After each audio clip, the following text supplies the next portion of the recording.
Yeah, this is a blast. So I'm pulling this fence line out. Thankfully it's only 2 barbs and a couple of wires. I've got most of the wire out. Unlike the fence that's through there, I don't know if you can see it.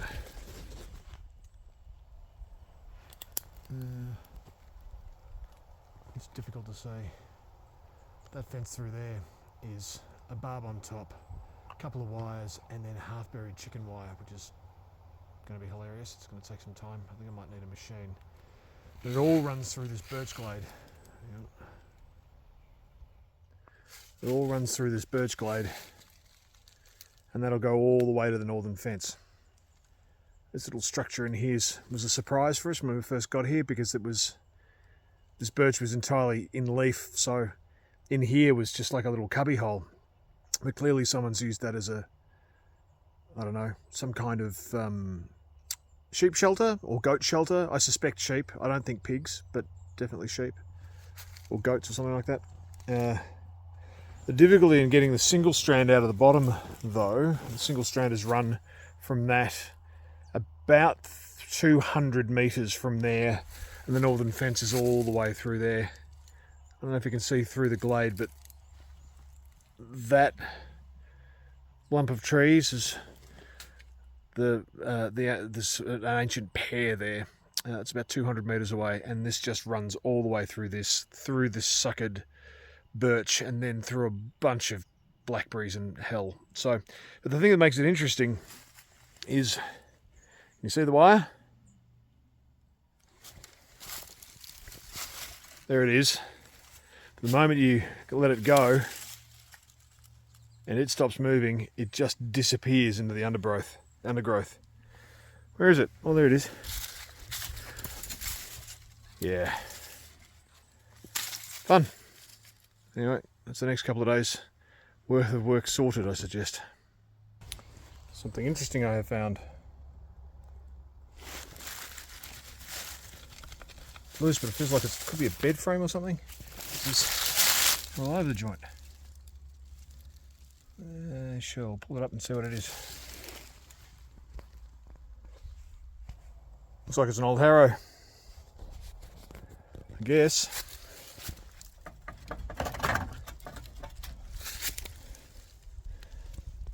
Certainly old. Been in the ground a while. It's rusted that much. Right, apart from the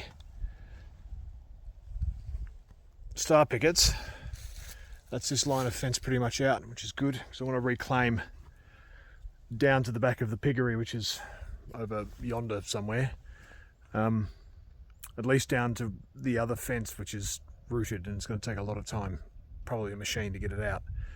But this came out a little easier than I thought it would, so it's good. Probably another day in it, I guess. We'll see. And this is from the other side, so that shelter is buried all the way in there, in that birch. You can see that the blackberries are starting to encroach on the birch as well, so something we've got to get into that sooner rather than later. Otherwise we're going to lose another year, because this will be just snake haven before long. So it runs through here. Bonus points if you can see the wire. There it is. Barbed wire runs through, and then it runs all the way up. And it kind of comes around the strainer here, and then there's a strainer, if I hold it up, all the way over on the northern fence line.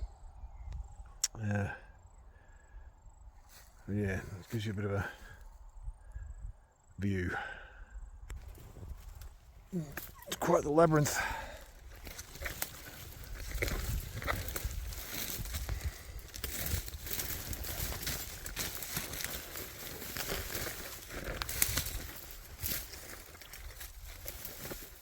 This is still all along the fence line.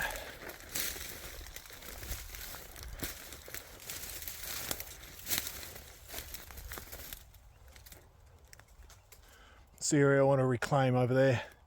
You can see the fence post in the distance, just before that hump of blackberries right there. There's a lot of blackberry in here. This is going to be one of the where the goats are initially going to start moving through up here when they come along. Anyway, back at it. It's probably going to be easy for me to get through here if I'm not filming like a still a little section to do. Barbed wire ahoy.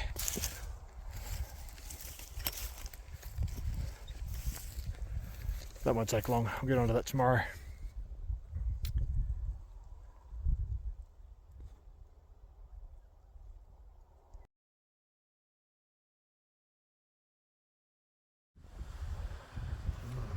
Difference a day makes. That's coming. I'll get as many of these star pickets out of the ground as I can. I spent, I don't know, 25, 30 bucks on this from a place in Melbourne. Could have got one sent in from Temu, but this is made out of scrap billet, I guess, and someone's making a killing and good on him. Great gadget.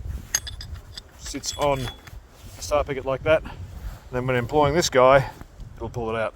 I'll set it up and then film it. Not much to it really, just shackles on. So I'm going to do this one-handed for shits and giggles. And as you crank it, one-handed, it just pulls it out of the ground like it's magic. Who knew? Who knew? Anyway, better get onto it. Less filming, more avoiding that.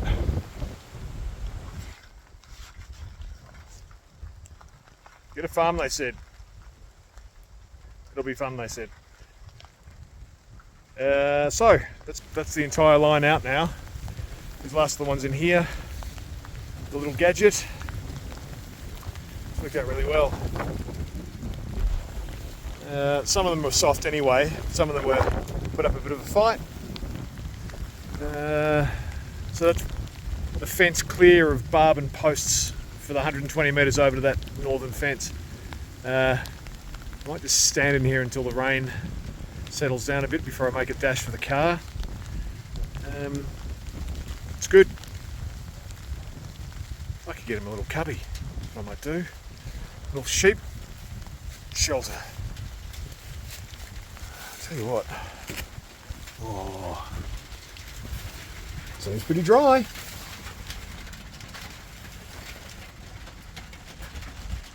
I mean, it needs some remodelling, but you know, I've lived in worse. Yep.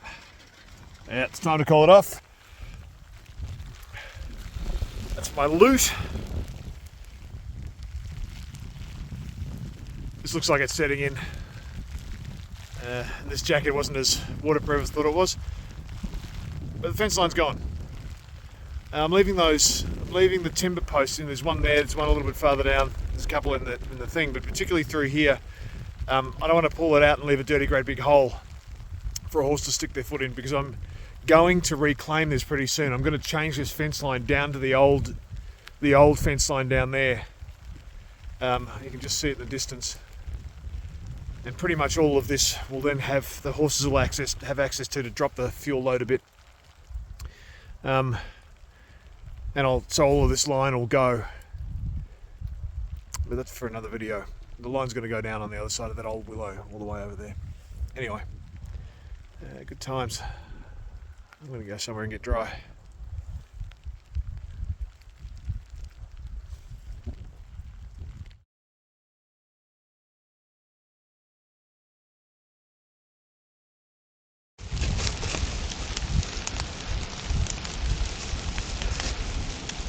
Trail cam!